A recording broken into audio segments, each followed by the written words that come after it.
बंदी छोड़ सतगुरु रामपाल जी परमेश्वर जी की जय हो। सत्साई भाई और बहनों, छोटी सी सूचना है लाइव के विषय में। 28 जून 2025 को रात्रि 9 बजे सभी भगत भाई बहन दास के Facebook page Pawan Das is live पर लाइव जुड़िए रात्रि 9 बजे। क्योंकि भाई और बहनों, पिछली पीढ़ी का समय है। पिछले 4 युगों से हम धोखा खाते हुए आ रहे हैं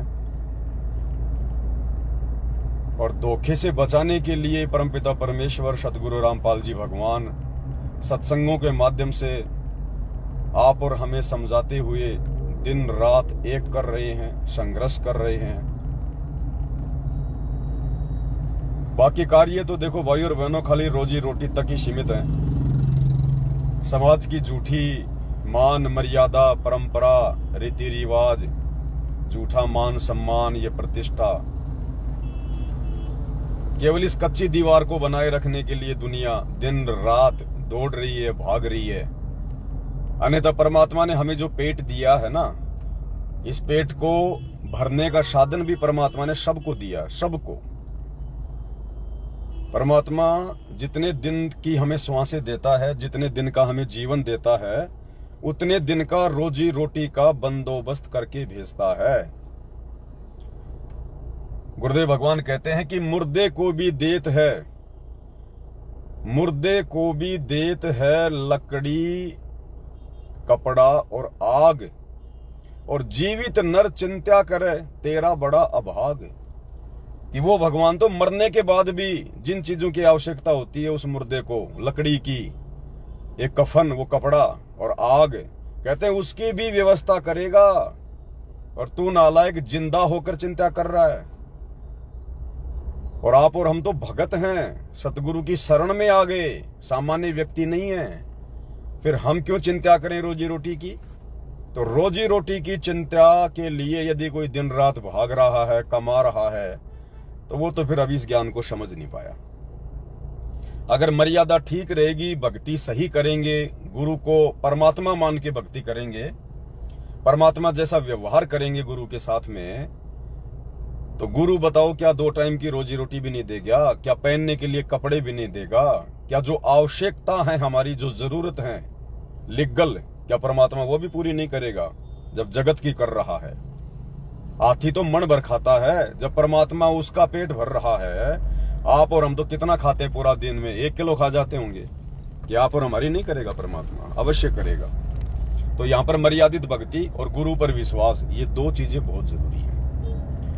तो कहने का मतलब है भाई और बहनों, आप और हम भगत भाई बहनों का सतगुरु रामपाल जी की शरण में आने के बाद यदि कोई एकमात्र विशेष काम शेष रह जाता है, तो केवल सतगुरु की भक्ति, मर्यादाओं में रहकर भक्ति, अपने भगत भाई बहनों को समझाना, खुद भी संभल के चलना, सदैव परमात्मा के चिंतन मनन में लगे रहना, परमात्मा की भक्ति के आसपास ही बने रहना।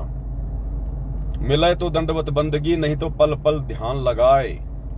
पल पल ध्यान लगाने का मतलब गुरुदेव ने बताया, गुरुदेव की आरती करना, ये भी गुरुदेव का ध्यान है, चिंतन मनन है। गुरुदेव के सत्संग सुनना, ये भी भगत का ध्यान है, चिंतन मनन है। मंत्र जाप करना भी, सतगुरु की महिमा का गुणगान करना भी, या सतगुरु के विषय में किसी से भी चर्चा करना, या वैसे कभी एकांत में चुपचाप बैठ के अपने गुरुदेव भगवान के चरणों में बैठ के सोचना, चिंतन मनन करना, ये भी हमारी भक्ति है, ये भी हमारी सेवा है, ये भी हमारी पूजा है। तो भगत का केवल यही कार्य होना चाहिए।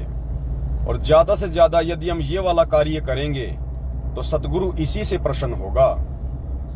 बड़ा मकान बनाने की चाहत में, बड़ी गाड़ियां खड़ी करने की चाहत में, बच्चों को बड़ा बड़ा डॉक्टर इंजीनियर बनाने की चाहत में, बड़ी बड़ी स्कूलों में उनको दाखिला दिलाना, उनको पढ़ाना, ये सब चीजें भक्ति मार्ग में उतनी आवश्यक नहीं है। जिसको भगवान ने जन्म दिया है उसके रोटी कपड़े मकान की चिंता उस परमात्मा को है। वो सबके भाग्य के अनुसार, उनके प्रारब्ध के अनुसार, जिसने जैसा पिछले जन्म में भक्ति की होती है या वर्तमान में मर्यादा में रह के भक्ति कर रहा होता है, परमात्मा उस आधार से रोटी कपड़ा और मकान तो अवश्य देगा। अब बाकी अलग चीज है भाई। अब आपने उस मकान में मार्बल लगाना है, चिप्स लगानी है, टाइल लगानी है, आपने 20 प्रकार की लाइटें लगानी है, लोगों को दिखाना है आपने, ये फिर बातें अलग हैं। वो फिर भगत का अपना स्वतंत्र कर्म है, उसका मनमाना आचरण है, उसमें फिर परमात्मा का कोई रोल नहीं है। अगर कोई अपने कर्म बिगाड़ना चाहे तो बिगाड़ सकता है। अब नाम दीक्षा से पहले मान लो आपने चाहे 4 चांद लगा दी, वो बात अलग है, लेकिन उपदेश लेने के बाद, ज्ञान समझ में आने के बाद अब हमने वो दिखावे की तरफ नहीं जो है वो दौड़ना चाहिए। तो परमात्मा प्रसन्न होता है भगत की भक्ति से, सेवा भाव से, मर्यादाओं से, गुरु जी के प्रति चिंतन मनन से, क्योंकि वे अंतर्यामी हैं, शब्द रूप में हमारे हृदय में बैठे होते हैं, पल पल हमारी हर भक्ति क्रिया को वो देख रहे होते हैं, चेक कर रहे होते हैं। तो भाई और बहनों, अब साथ में वो काल 21 ब्रह्मांड का राजा, अब वो कैसे चुपचाप बैठा रहेगा? वो भी तो उसी प्रकार से आप और हमारे पीछे रहेगा, हमारी हर एक उन क्रियाओं के ऊपर नजर बना के रखेगा, और वो हमें चाहेगा कि ये बिगड़े, वो चाहेगा कि ये भक्ति और मर्यादाओं से दूर हो जाएं, वो चाहेगा कि ये उस भाव से, श्रद्धा से, लगन से, अटल विश्वास के साथ भक्ति ना करें। तो कोशिश भाई वो सतगुरु से भी ज्यादा करने की करेगा, ज्यादा, क्योंकि आप और हम तो उसका भोजन है ना। भोजन को इतनी आसानी से कौन कैसे जाने देगा? अब ये क्या करता है भाई और बहनों, सूक्ष्म चाल चलेगा। ये आमने सामने की लड़ाई नहीं लड़ता, बहुत होशियार है ये। जैसे आजकल देशों की सरकारों ने लाठी डंडे बाठे, ये तलवार तीर आदि से लड़ाई करना बंद कर दिया ना। आजकल जैसे परमाणु हथियार आ गए, दूसरे हथियार आ गए, उनसे भी बढ़ के आजकल जैविक हथियार आ गए। जैविक यानी बैक्टीरिया छोड़ देते हैं, जैसे कोरोना था, इस प्रकार का कोई जीवाणु हथियार है ना, उसमें कोई गोली मारनी पड़े, ना कोई परमाणु बम डालना पड़े, सब बीमार होके मर जाओ। तो जब यहाँ की सरकारें, यहाँ के राजा काल प्रेरणा से इतने एडवांस चल रहे हैं, वो भी आमने सामने की लड़ाई नहीं लड़ते, तो बताओ ये काल कैसे आमने सामने की लड़ाई लड़ेगा? ये तो वैसे छलबल करने में माहिर है। तो ये पूरी तरह से संगत के ऊपर वर्तमान में हावी है, ज्यादातर उन भगत भाई बहनों के ऊपर जो इन सतलोक आश्रमों से जुड़े हुए हैं, क्योंकि ये छुपा हुआ नहीं है, किसी को कहने की आवश्यकता नहीं है कि वो लोग कितना मर्यादा में हैं, क्या वो गुरु जी को मानते हैं और क्या उनका मकसद है। अभी उन लोगों का मकसद मोक्ष प्राप्ति नहीं है। जुबान से जरूर कहते हैं कि हमने मोक्ष प्राप्त करना है, सतलोक जाना है, लेकिन हृदय से पहले अपने गुरु को परमात्मा मानना, उनके ज्ञान को समझना, हृदय में समाना, उनके वचनों पे अमल करना, वो तो बाद की बात है। फिर आप क्या सोच रहे हैं, क्या नहीं सोच रहे, मेरे कहने से, आपके कहने से थोड़ा ना वैसा ही हो जाएगा। तो ये भाई और बहनों, काल वर्तमान में छलबल की लड़ाई लड़ेगा, और काल को पता है कि ये थोड़ा बहुत ये तत्व ज्ञान लेने के बाद कोई भी आत्मा जगत वालों के तो बहकाव में आएगी नहीं इतना जल्दी। तो ये क्या करेगा? जैसे मालिक की वाणी है ना कि संगत माही कुसंगत उपजे, जैसे बन में बास, आप घिस घिस आग लगा ले कर बनखंड का विनाश। तो ये संगत को संगत के माध्यम से तोड़ने का प्रयास करेगा। ये संगत के अंदर घुस के ही, कहते हैं ना घर का भेदी लंका ढाव है, ठीक है?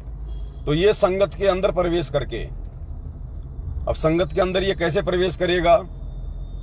वैसे तो इसकी औकात है ही नहीं कि परमात्मा के भक्तों में ये कुप्रेरणा कर दे, उनके अंदर से, जैसे महाभारत के युद्ध में अर्जुन के अंदर प्रेत की तरह प्रवेश कर गया और अपना काम कर लिया, वैसा तो ये कर नहीं सकता। लेकिन वैसा ये कब करता है? गुरुदेव कहते हैं, जब तक हंसा हमरी आना और काल लगे ना तेरा बाणा। जब तक मेरा भगत मेरी मर्यादा में है, मेरी आन कान में है, हे काल, तेरा कोई भी दाव मेरे भगत के ऊपर नहीं लग सकता है। तो जो भगत भाई बहन मर्यादा तोड़कर भक्ति कर रहे होते हैं, जो गुरु को मानुष मानते हैं, और मानुष मानेगा तो मर्यादा तो ऑटोमेटिक टूटेगी भाई और बहनों, कहने की बात नहीं है। तो उन आत्माओं के ऊपर ये काल हावी होता है, उन आत्माओं में फिर ये काल कुप्रेरणा करता है, क्योंकि वो फिर इसके एजेंट बन जाते हैं। और संगत बेचारी नादान होती है। संगत चाहे आप किसी की भी देख लो भाई और बहनों, संगत आप चाहे आसाराम जी की देख लो, चाहे राम रहीम की देख लो, किसी की संगत देख लो, संगत बेचारी भोली होती है। संगत को जब तक समझ में आएगा तब तक तो काल अपना खेल खेल चुका होगा। और वो काम इसने यहां कर दिया 2014 बरवाला कांड के बाद। संगत को ये राम कहानी समझ में अब धीरे धीरे आ रही है, लेकिन इसने कितने लोगों का बिगाड़ा कर दिया, कितने लोगों की मर्यादा तोड़वा दी, कई हजारों आत्माओं को मौत के घाट उतरवा दिया बरवाला कांड के बाद। इस 8 तारीखों पर आते जाते समय भगत मर रहे हैं, आश्रमों में आते जाते मर रहे हैं, कोरोना में मर गए। और वैसे भी जिन जिन लोगों ने सार नाम ले लिया है इन आश्रमों में जाके, उनकी तो सबसे ज्यादा दुर्गति हो रही है, सबसे ज्यादा दुर्गति। कैंसर एक्सीडेंट में मर रहे हैं, लड़ाई झगड़े हो रहे हैं घर घर में आश्रमों से जुड़े हुए भाई बहनों के। क्यों? क्योंकि भाई गुरु का आशीर्वाद नहीं है। जैसे 56 करोड़ यादव अभिमान में आ गए थे ना, और दुर्वासा ऋषि के साथ में उन्होंने बदतमीजी कर दी, तो दुर्वासा के श्राप के कारण फिर क्या हुआ, आपस में कलह झगड़ा और फिर अंत में सबका सत्यानाश हो गया। तो भाई और बहनों, यहां भी सेम स्थिति वही हो रही है। यहां परमात्मा दुर्वासा की तरह सीधा सीधा श्राप नहीं देता, लेकिन विधान है कि जो मेरे संत को सतावेगा उसका खोद्यू मैं वंश। परमात्मा की वाणी है ना, देख ले रावण कौरव कंस, और जो सताएगा मेरे भगत को उसका खोद्यू वंश। तो परमात्मा भूमिका कर रहे हैं एक संत की कि मेरे को तो परमात्मा ने भेजा हुआ है, और अगर उस संत को कोई दुखी करेगा, और दुखी कैसे करना है, अब संत के साथ में मारपीट तो भाई कोई नकली संतों ने भी नहीं करी, लेकिन वो भी गुरु जी को दुखी कर रहे हैं। संत के साथ मारपीट तो अपने भगत भाई भी नहीं कर रहे अपने गुरु जी के साथ में, लेकिन मर्यादा तोड़कर गुरु जी के दिल को चोट पहुंचा रहे हैं, गुरु जी को दुखी कर रहे हैं, गुरु जी को परेशान कर रहे हैं। सत्संगों में इसलिए तो रोते हैं गुरु जी। अब अपने गुरु के भगत को चप्पल थोड़ी मार रहे हैं जो गुरु जी सत्संगों में रोते हैं, गुरु जी को शब्द की चोट मार रहे हैं। काल रुला रहा है, भक्तों की मर्यादा तोड़वा कर, राजनीतियां करवा कर, उल्टे काम करवा कर। वर्तमान में आप देख रहे हैं क्या क्या ड्रामे हो रहे हैं। तो ये ऑटोमेटिक, जब संत जब दुखी होगा, उसका हृदय जब दुखी होगा कि देखो मैंने इनको कितना ज्ञान दिया, मैं इनके लिए कितना संघर्ष कर रहा हूं, और ये मेरी एक बात नहीं मानते, और मेरा परिवार जो कह देता है, कोऑर्डिनेटर जो कह देते हैं, आंख बंद करके विश्वास कर रहे हैं। ये आश्रम में आते हैं तो भगत बन जाते हैं, घर पे जाते हैं तो फिर ये जगत बन जाते हैं। तो संत अंतर्यामी है, वो अंदर से दुखी हो रहा है। और भाई जब वो अंदर से दुखी होगा तो दुर्वासा का श्राप तो कुछ भी नहीं है फिर उसके आगे। इसलिए संगत महादुखी है वर्तमान में। तो भाई और बहनों, इन सब चीजों से बचने का एक ही समाधान है, ये साथ संगति। भले वर्तमान में आप लोगों को ये पवनदास जहर दिखाई दे रहा है, मेरी शक्ल आपको देखना भी अच्छी नहीं लगती होगी, कोई बड़ी बात नहीं है, लेकिन सच्चाई के साथ में भाई और बहनों ऐसा ही होता है। थोड़ा सा अगर निष्पक्ष होकर सोचेंगे तब ये बातें समझ में आएंगी। अन्यथा जिस गुरु की मूर्त आप और हमें अमृत के समान लग रही है, उस गुरु की मूर्त तो छोड़िए, अगर उसके नाम का भी कहीं समाज में जिक्र कर देते हैं तो देखो ये नकली संत वगैरह, उनके भगत वगैरह गुरु जी को कैसे मतलब अपने शत्रु भाव से देखते हैं। गुरु जी की शक्ल उनको ऐसी लगती है बिल्कुल बेकार। तो इसी प्रकार भाई और बहनों, जो परमात्मा की आत्मा होती हैं, अच्छी आत्मा होती हैं, जो हर चीज को निष्पक्ष भाव से लेके चलती हैं, सोच समझ के अपना कोई रिएक्शन देती हैं, वो आत्माएं फिर ऐसे नहीं होती हैं। तो जिनको समझ में आ रहा है वो भाई बहन तो देखो साथ संगति का लाभ उठा रहे हैं, फायदा उठा रहे हैं।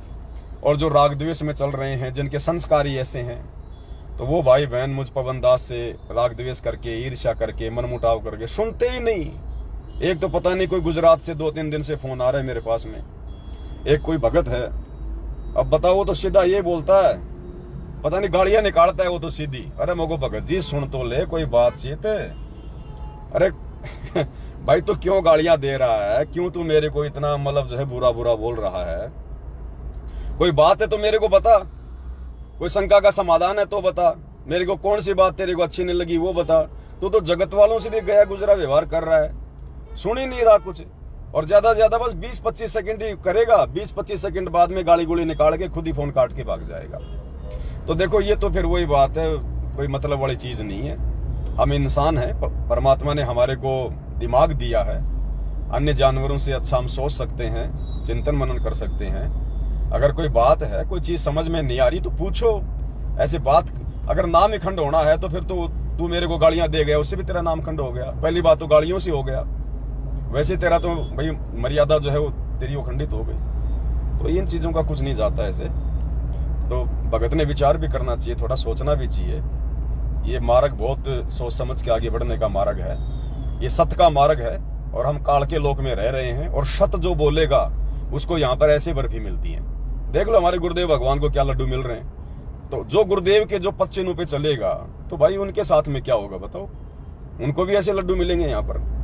तो यहाँ चाहे लड्डू मिले चाहे बर्फी मिले, जिनको ज्ञान समझ में आ गया है वो इन चीजों की जो है कोई वो परवाह नहीं करते, वो अपने मकसद को नहीं छोड़ते, अपने टारगेट को नहीं छोड़ते वो, क्योंकि सतगुरु उनके साथ में रहता है, सतगुरु उनको सपोर्ट करता है, उनको सहारा देता है। तो ये टारगेट है साथ संगति, ये सतगुरु के मिशन का एक अहम हिस्सा है। ये इसको कोई मिटा नहीं सकता, इसको कोई झुका नहीं सकता है। सतगुरु ने खड़ा किया भाई।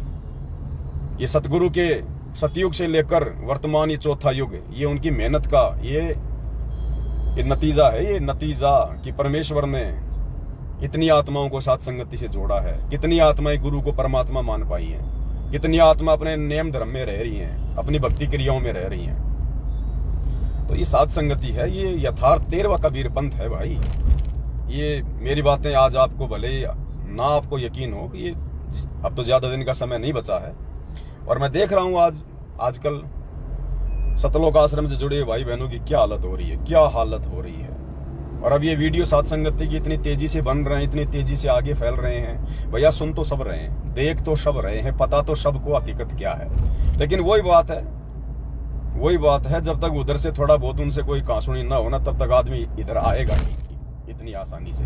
और उधर से परमात्मा भी उन्हीं को निकालेगा जो अधिकारी होंगे। हर किसी को उन आश्रमों से परमात्मा साथ संगति में भी नहीं भेजेगा, नहीं तो फिर यहाँ फिर वही कचरा शुरू हो जाएगा। तो जो सिलेक्टेड आत्मा होंगी, परमात्मा उन्हीं को साथ संगति से जोड़ेगा। और सिलेक्टेड आत्माओं में अगर कोई 19-20 करेगा तो देखो फिर परमात्मा का काम उसको कैसे निकालना, कैसे रखना है। तो भाई और बहनों, हमने इस भक्ति मार्ग के आसपास ही रहना है। हमने बिल्कुल भी कोई चूक चाकरी अब की बार इस भक्ति मार्ग पर नहीं करनी है। सतगुरु को नाराज होने का मौका नहीं देना है। हम चाहे कुछ भी कर रहे हैं, लेकिन गुरु का काम पहले, गुरु की भक्ति पहले। और साथ संगति के जो वीडियो हैं ये आप लोगों को सावधान करने के लिए होते हैं, जागरूक करने के लिए होते हैं कि संगत में क्या चल रहा है, काल कौन सा नया दाव खेल रहा है, ताकि हम मर्यादा में रहकर अपनी भक्ति को सफल कर सकें। तो हमारा तो केवल इतना सा काम है। बाकी ना तो मैं किसी के घर जाता, ना मैं जबरदस्ती किसी से मैं कोई दान का पैसा लेता, ना कोई ज्योति पाठ का पैसा लेता।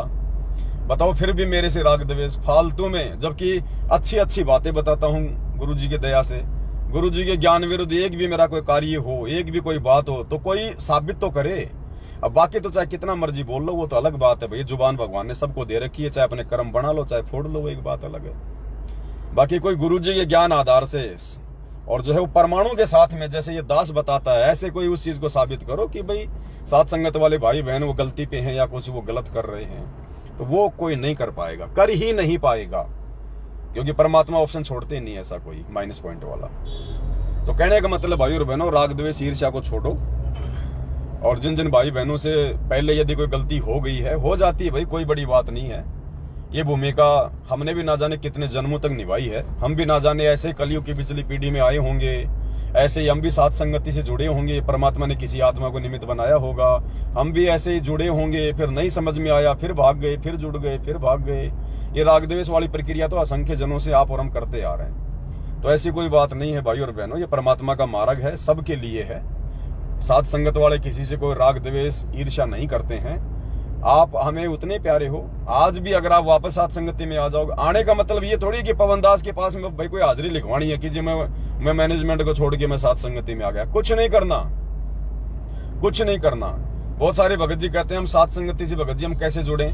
अरे भाई कोई आधार कार्ड देके थोड़ी जुड़ोगे, कोई लाइसेंस देके थोड़ी जुड़ोगे, या कोई नाम गांव पता कोई संख्या नोट नहीं की जाती है।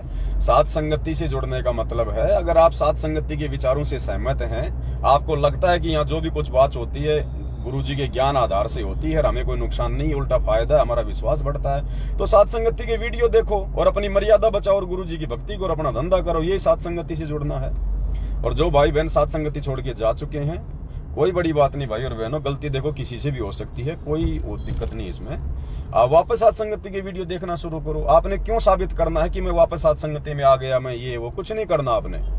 अगर आपको बात समझ में आ गई है तो साथ संगति की वीडियो देखना शुरू कर लो, क्या दिक्कत है उसमें? भाई पवन दास के वीडियो से कुछ फायदा मिलेगा। और अगर इतनी नफरत अगर पवन दास के वीडियो से, तो फिर बात नहीं बनेगी। फिर परमात्मा कल को उस दरगाह में पकड़ लेगा कि बेटा मोबाइल था ना तेरे पास में? हाँ गुरुजी था। तो बेटा तो मोबाइल में पवन दास के वीडियो से तो तेरे को नफरत होती थी।